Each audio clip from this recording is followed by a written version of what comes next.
옛날 옛날 조선 중기 깊고 깊은 산골 마을에 작은 초가집이 하나 있었습니다. 그곳에는 복초라는 이름의 소녀가 살고 있었습니다. 복초는 어릴 적 깊은 산속에 홀로 버려졌지만 마침 산에서 약초를 캐던 한 노파에게 발견되어 간신히 목숨을 건졌습니다. 노파는 복초를 정성스레 돌보았고 아기였던 그녀가 깨어난 날이 복 있는 날이라 여겨 복초라 이름 지어주었습니다. 비록 가난했지만 노파의 사랑 속에서 복초는 성품이 곱고 현명하게 자랐습니다. 그러나 마을 사람들은 그녀를 두고 수군거렸습니다. 버려진 아이라지.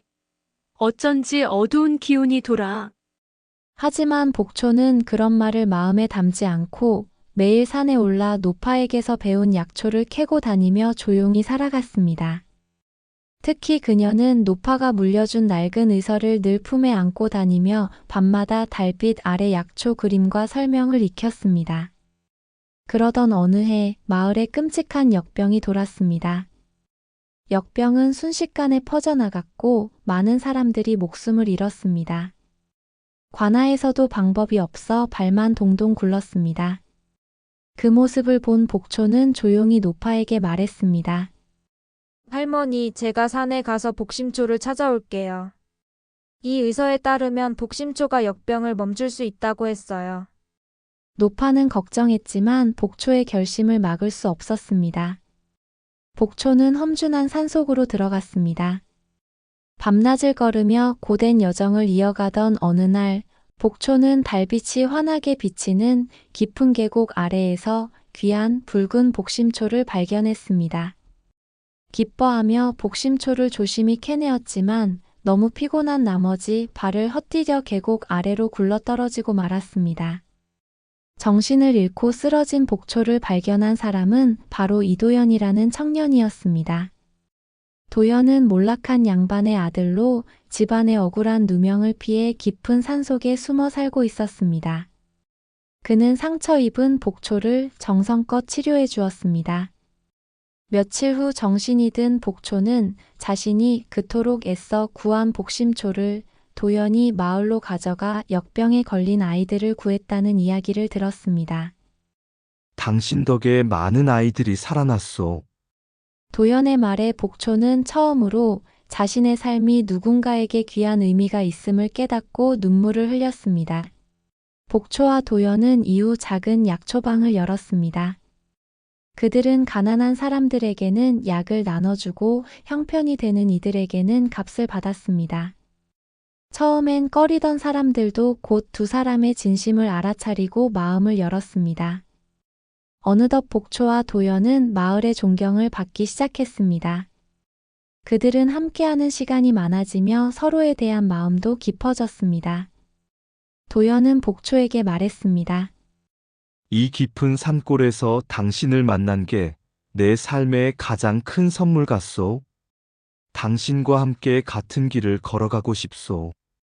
복초는 조용히 고개를 끄덕이며 두 사람은 조용한 혼례를 올렸습니다. 숲속 작은 나무 아래 정한수 한 그릇을 놓고 서로의 마음을 나눈 그날 하늘엔 달빛이 유난히도 환하게 내리쬐고 있었습니다. 그러나 평화는 오래가지 않았습니다. 겨울이 깊어가던 어느 날 마을 아래에 큰 불이 났고 약초방도 피해를 입었습니다. 약재는 불타고 집의 일부도 무너졌습니다. 두 사람은 허탈한 심정으로 재만 남은 자리를 바라보았습니다. 이젠 어떻게 해야 할까요? 복초가 흐느끼며 말하자 도연은 그녀의 어깨를 감싸 안고 말했습니다. 우리가 다시 시작하면 돼요.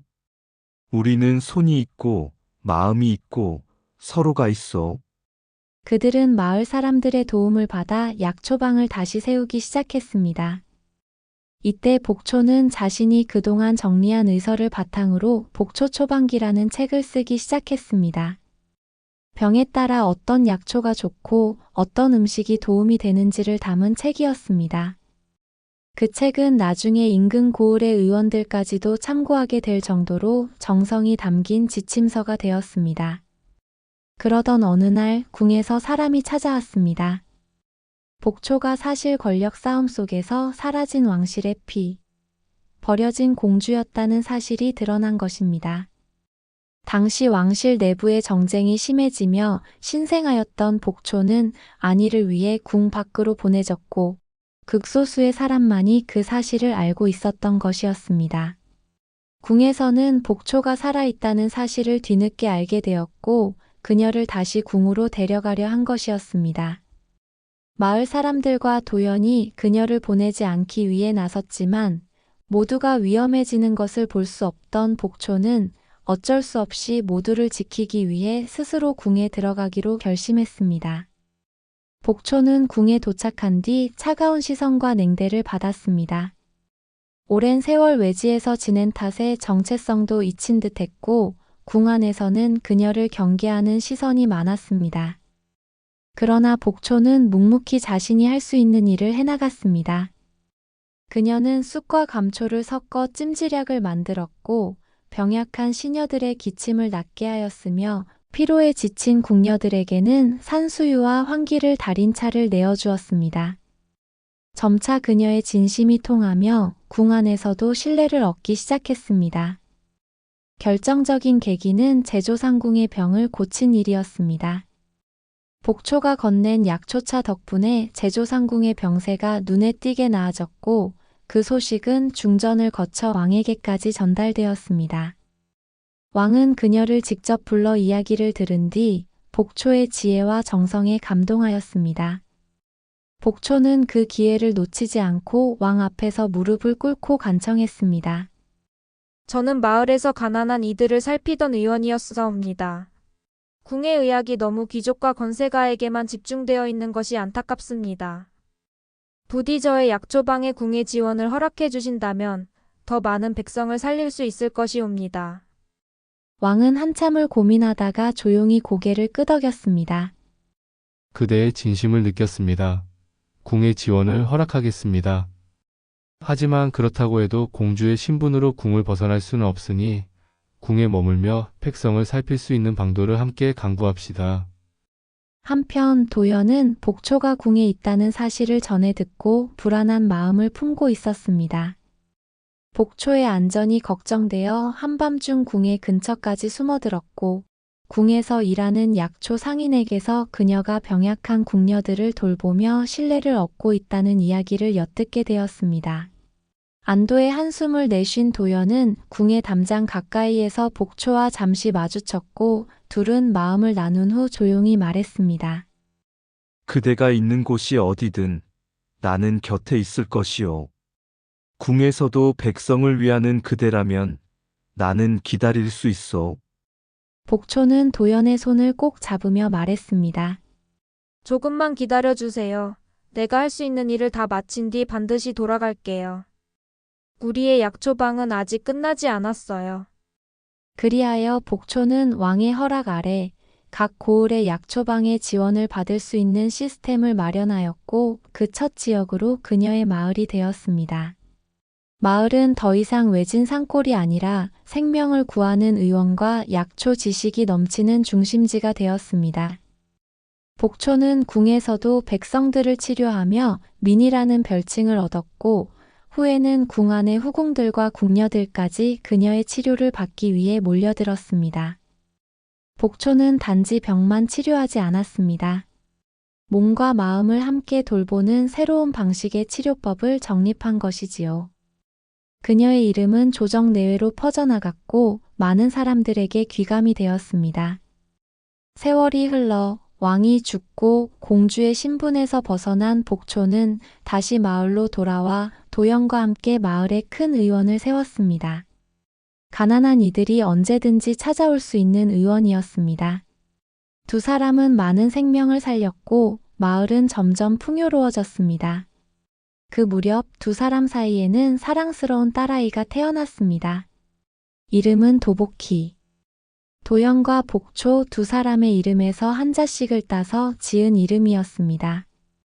복희는 어려서부터 약초향이 밴 마당에서 뛰놀며 자라났고 복초는 노파에게서 그랬던 것처럼 아이에게 약초의 이름과 효능을 하나하나 정성스레 가르쳐 주었습니다. 도연은 아이가 잠들기 전 꼭 책을 읽어주며 말하곤 했습니다. 복희야, 너의 이름엔 엄마 아빠가 나눈 모든 사랑이 담겨 있단다. 언젠가 네가 이 의원을 물려받을 날이 오겠지. 복희는 호기심 많고 총명한 아이로 자라났고 마을 사람들은 그녀를 두고 복초 낭자의 꽃보다 고운 복희 아씨라며 칭송을 아끼지 않았습니다. 그렇게 복초와 도연의 삶은 아이를 통해 더욱 깊어졌고 그들의 지혜와 따뜻함은 다음 세대로 이어지게 되었습니다. 많은 시간이 지난 오파는 임종 직전에 복초에게 말했습니다. 너는 이름대로 복을 품고 태어난 아이란다. 너의 삶이 사람들에게 큰 복을 주었으니 이보다 더 큰 기쁨이 어디 있겠느냐. 복초는 떨리는 손으로 노파의 주름진 손을 감쌌다. 눈물이 볼을 타고 흐르고 있었다. 그렇게 복초는 이름 그대로 복을 품은 삶을 살았고 도연과 함께 늙을 때까지 행복하게 살았습니다. 오랜 세월이 흐른 지금도 마을 사람들은 힘든 일이 있을 때마다 이렇게 말하곤 합니다. 이럴 때 복초낭자와 도연처럼 살면 복이 찾아온다. 그리고 마을 약초방에서는 복희가 부모의 뜻을 이어 백성들의 병을 돌보며 환하게 웃고 있었습니다. 그 마을엔 지금도 달빛이 유난히 밝은 밤이면 복초와 도연이 손을 잡고 산길을 걷는 모습이 보인다는 전설이 전해집니다.